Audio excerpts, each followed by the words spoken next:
Hello everyone, my name is Pranav Sharma, and today we'll be talking about how data and technology can help the Bank of England in promoting the safety and soundness of the firms they regulate. Now, the Bank of England and PRA have four main objectives. We'll be focusing on the first, which is promoting the safety and soundness of their firms, but the second is securing appropriate protection for their policyholders, and the third and fourth constitute the competitiveness of the UK economy nationally and internationally. Now, what does the safety and soundness of their firms really mean? It means, at the very firm fundamental level, are individual firms financially stable?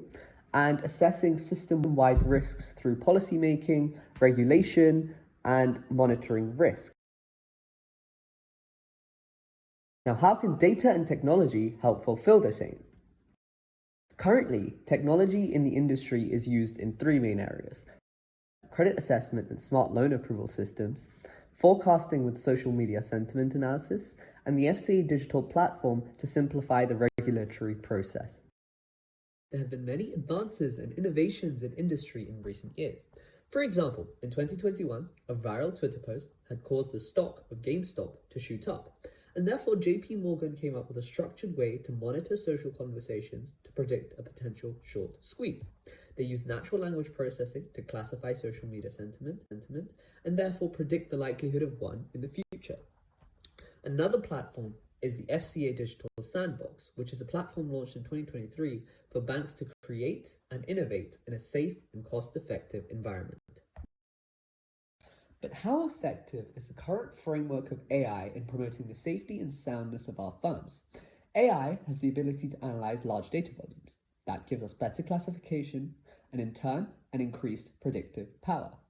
That not only improves our speed and accuracy and saves us a lot of money, but it gives us better forecasting to identify patterns earlier for adequate risk management.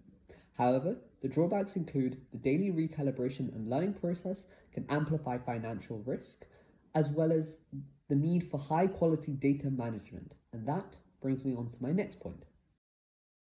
The use of data.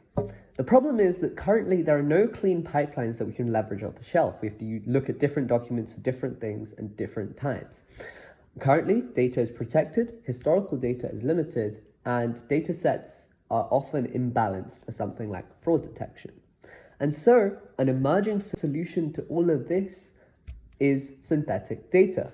Synthetic data is artificial data that mimics the patterns and properties of real data, and it's used to test and train machine learning models.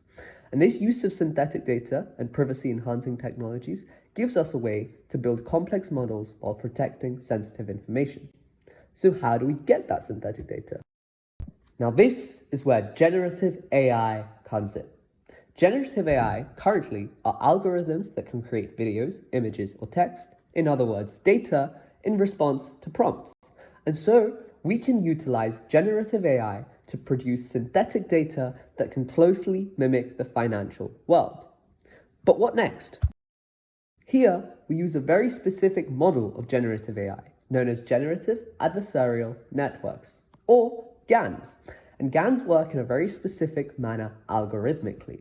Real and fake data is fed in, and a differentiator is used to differentiate them to a high level of accuracy. And at the end, any misclassifications are penalized and the model is retrained. Now, this model is trained on synthetic data and performs much better than normal machine learning models. It can navigate market uncertainty much better than normal machine learning models, and currently has real-world applications for market manipulation, credit card fraud, and financial forecasting. Many risks with emerging technologies such as AI and Gen AI.